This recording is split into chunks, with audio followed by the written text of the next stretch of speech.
Oui, par exemple, partons du personnage central de la crise actuelle, notre président Emmanuel Macron. La culture libérale, égalitaire, des fractions du monde populaire, de la population tôt du domicile familial, pour aller se marier ailleurs et fonder une unité conjugale indépendante. Et puis à cette règle d'autonomie des enfants. Nous recevons Emmanuel Todd. Bonjour Emmanuel Todd. Bonjour. Vous êtes historien et anthropologue. On connaît bien vos écrits d'intervention, vos interviews sur des sujets d'actualité. Peut-être que ce que certains auditeurs ignorent, c'est que vous êtes avant tout le créateur d'un système, c'est-à-dire que du point de vue anthropologique, du point de vue des formes familiales, vous tissez depuis de nombreuses années une théorie qui vise à expliquer comment les pays en général et la France en particulier nouent un rapport avec la représentation de la société, la représentation du monde. Et en particulier, dans votre dernier ouvrage, Où en sommes-nous ? Une esquisse de l'histoire humaine publiée au Seuil, vous avez développé cette théorie sur la question de l'égalité, sur la question également de la démocratie, en tentant de comprendre quel était le moment historique que nous traversions. Si j'ai décidé de vous inviter, c'était évidemment pour avoir votre éclairage sur la crise des Gilets jaunes, du point de vue, encore une fois, de ce système, et tout d'abord, nous rappeler quel est le lien particulier que la France entretient avec l'égalité, Emmanuel Todd.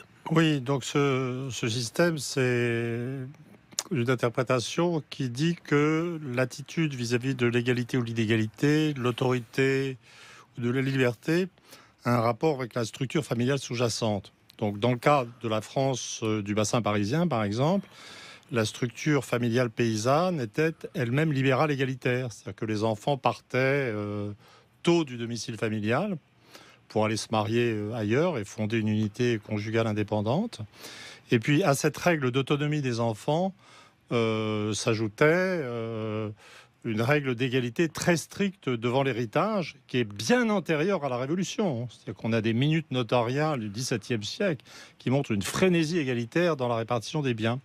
Donc ce système va par exemple s'opposer à celui de l'Angleterre, qui était aussi libéral, avec une autonomie des enfants, mais dans laquelle les règles d'héritage étaient assez floues, avec une liberté d'usage du testament. Les enfants n'étaient pas inégaux, mais ils n'étaient pas forcément égaux.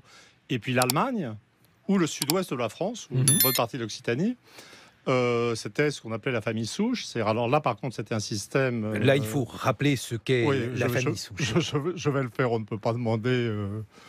à des gens normaux de savoir ce que c'est que la famille souche. C'est un système dans lequel, parmi les enfants, on est en milieu paysan, on est dans la tradition, hein, l'un des enfants, en général l'aîné des garçons, est choisi pour succéder sur la ferme familiale et les autres sont exclus d'héritage. C'est donc un système très inégalitaire. C'est celui qu'on attribue en général à la noblesse. Et c'est un système qui est inégalitaire et autoritaire. Et donc, ce que dit la théorie, c'est que il y a, au moment où apparaissent les idéologies modernes, qui est le moment où les gens apprennent à lire et écrire, en fait, et ben, ce qui sort, ce qui plaît, ce qui saisit l'imagination des peuples, c'est quelque chose qui correspond aux valeurs qui sont déjà dans la famille. Donc, dans le cas de la France, ça va être la liberté et l'égalité. C'est les thèmes de la Révolution française, mais qui étaient déjà dans la famille, mais avec une résistance de la périphérie, avec aussi une composante résistante, autoritaire, inégalitaire. Et ça explique les conflits de l'époque révolutionnaire avec l'Église notamment. En Angleterre, il n'y a qu'à commencer par l'attitude des Anglais vis-à-vis des Français pendant la Révolution. Au début, ils trouvaient ça libéral et sympa. Et puis quand ils ont vu la frénésie française d'égalité, ils sont devenus le plus mortel ennemi de la République.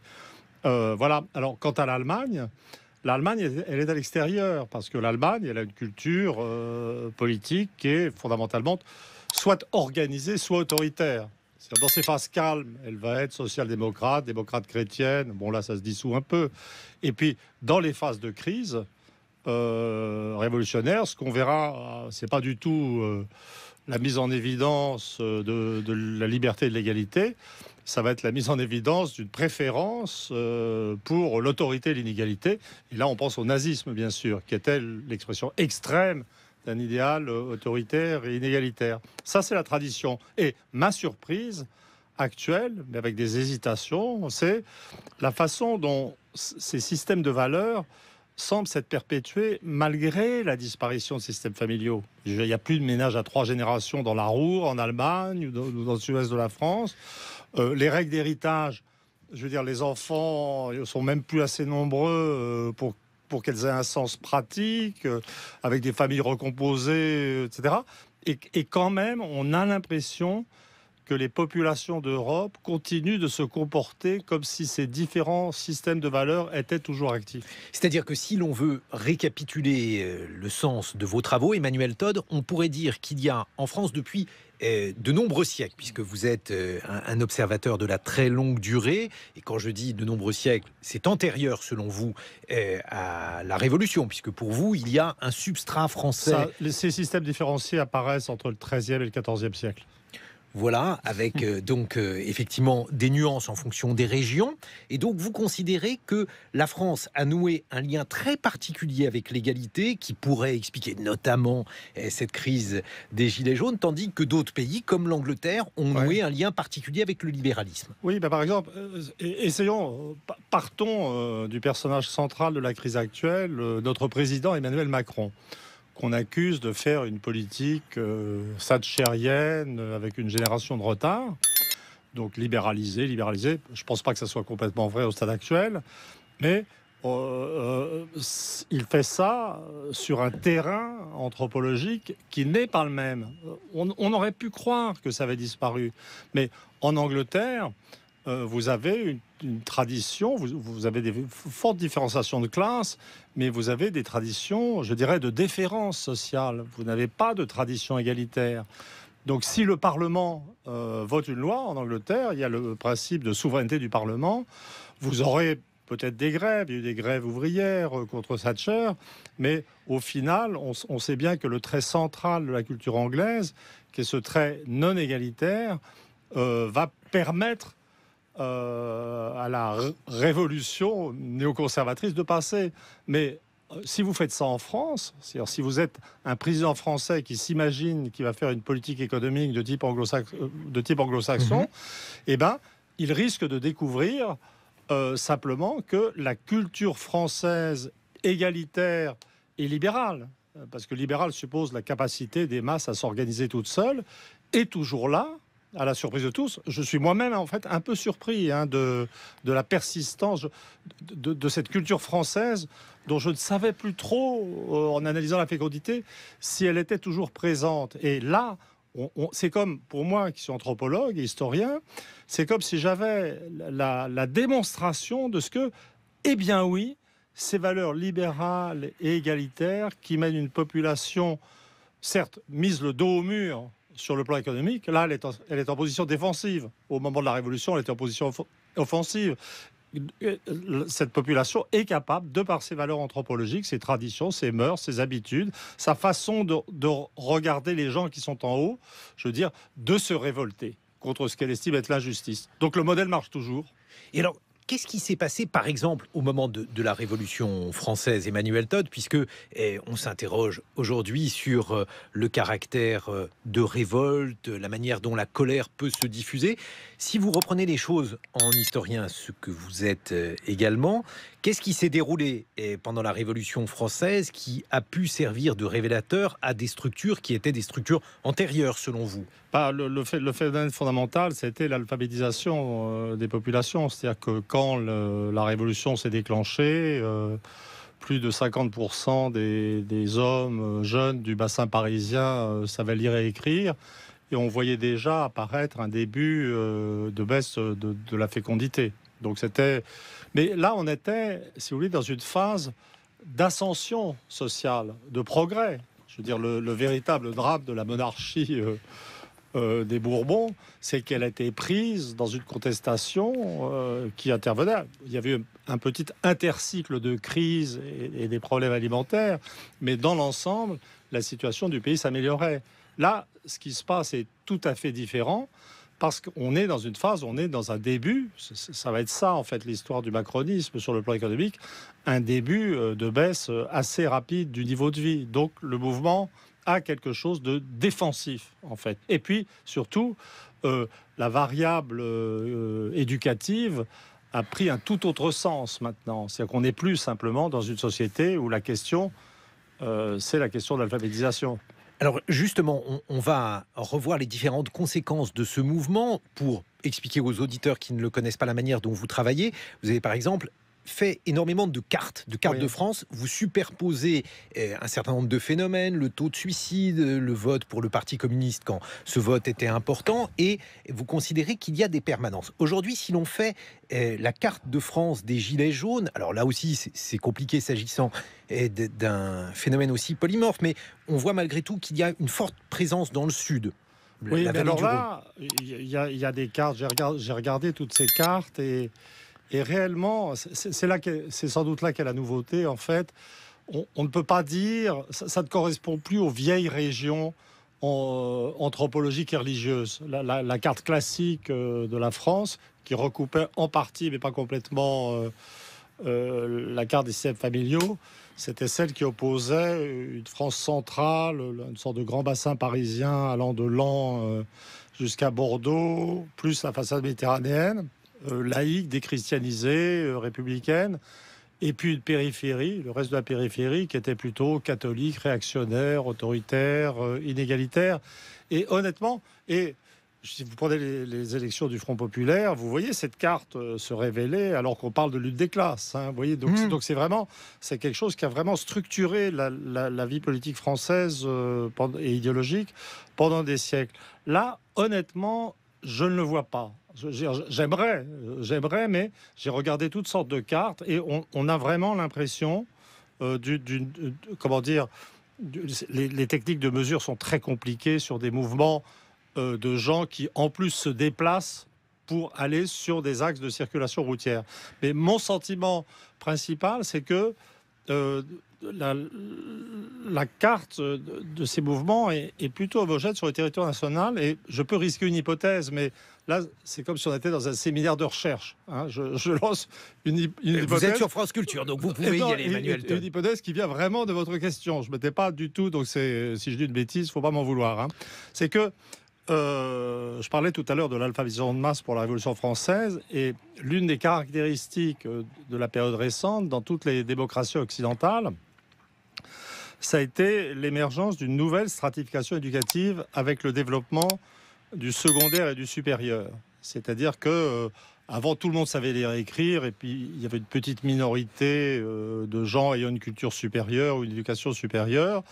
Là, maintenant, on a dans les générations 40% des gens qui ont une éducation supérieure, et puis le reste, et puis vous avez des gens qui sont calés au niveau de l'instruction primaire, et on note bien que dans tous les sondages d'opinion, dans toutes les questions quand on veut situer, si vous voulez situer l'électorat du Front National, si vous voulez situer l'électorat d'Emmanuel Macron, vous verrez que la dimension éducative, études supérieures ou pas études supérieures, va être absolument crucial. Et l'hypothèse que je risquerais au stade actuel, c'est que ces valeurs traditionnelles françaises, c'est-à-dire le centre... Emmanuel Todd nous offre ici une lecture originale des tensions politiques françaises à travers la lecture des structures familiales. Entre tradition égalitaire, fracture éducative et montée du populisme, cette analyse met en lumière les raisons profondes de la résistance sociale en France. Le modèle français, issu du bassin parisien, façonne encore aujourd'hui les réactions collectives face aux réformes économiques et à l'autorité. Alors, ce clivage entre élite et classe populaire est-il en train de redéfinir la démocratie française? La famille façonne-t-elle encore nos choix politiques? Pour ne plus manquer nos vidéos, pensez à vous abonner à la chaîne et surtout, n'oubliez pas de partager votre avis en commentaire.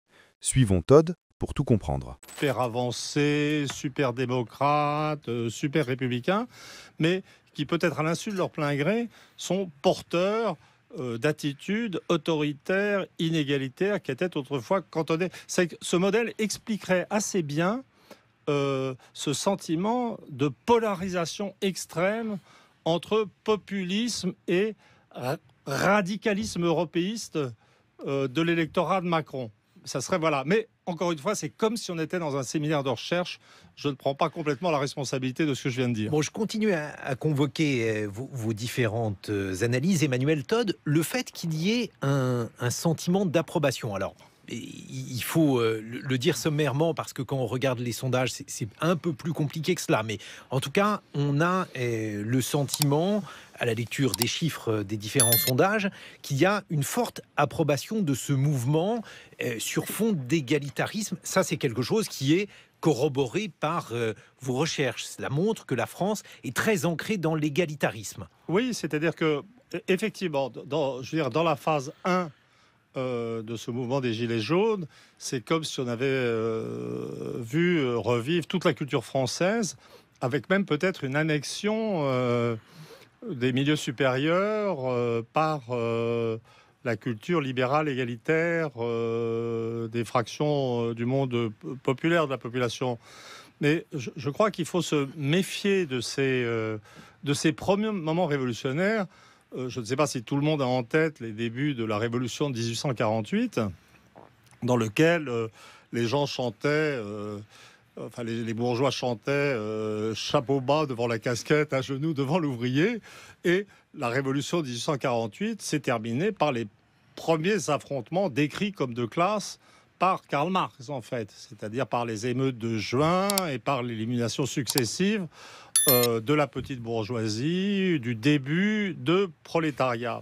Et si vous rentrez actuellement dans le détail du soutien à la population, en distinguant soutien et sympathie, en fait, la sympathie est énorme dans toute la classe et la sympathie était même majoritaire chez les cadres et professions intellectuelles supérieures. Mais si vous entrez dans la catégorie du soutien, là je prends le sondage IFOP qui a été réalisé avant les derniers incidents violents de samedi dernier, vous trouviez chez les employés 63% de soutien, chez les ouvriers 59% de soutien, chez les travailleurs indépendants 62% de soutien, mais dès les professions intermédiaires, c'est les techniciens, c'est les infirmières, etc., des gens qui ont moins de problèmes de circulation en voiture, parce que les professions intermédiaires dans l'espace sont quand même proches des grandes agglomérations. Là, vous tombez déjà à 39%, et chez les cadres, vous tombez à 33%. Donc je pense que les retraités, les vieux, les gens comme moi, sont à 39% aussi. C'est-à-dire que on peut très bien imaginer, et en fait je pense que c'est la stratégie du gouvernement, que dans une situation de chaos et d'inquiétude, cette sympathie générale de la population pour le mouvement, cette espèce d'hommage à la culture libérale, égalitaire française traditionnelle, cède devant la peur du désordre. Et moi, je pense que le gouvernement, consciemment, cherche le chaos pour provoquer cette rupture. Alors, on va chercher à comprendre quelles pourraient en être les conséquences. Et puis, essayer aussi des comparaisons, Emmanuel Todd, parce que dans Où en sommes-nous, une esquisse de l'histoire humaine publiée au Seuil, vous racontez, par exemple, la dernière évolution de la démocratie américaine avec l'apparition du populisme. Et là aussi, vous avez des analyses qui sont très originales sur la manière dont le niveau de l'éducation peut expliquer la formation du populisme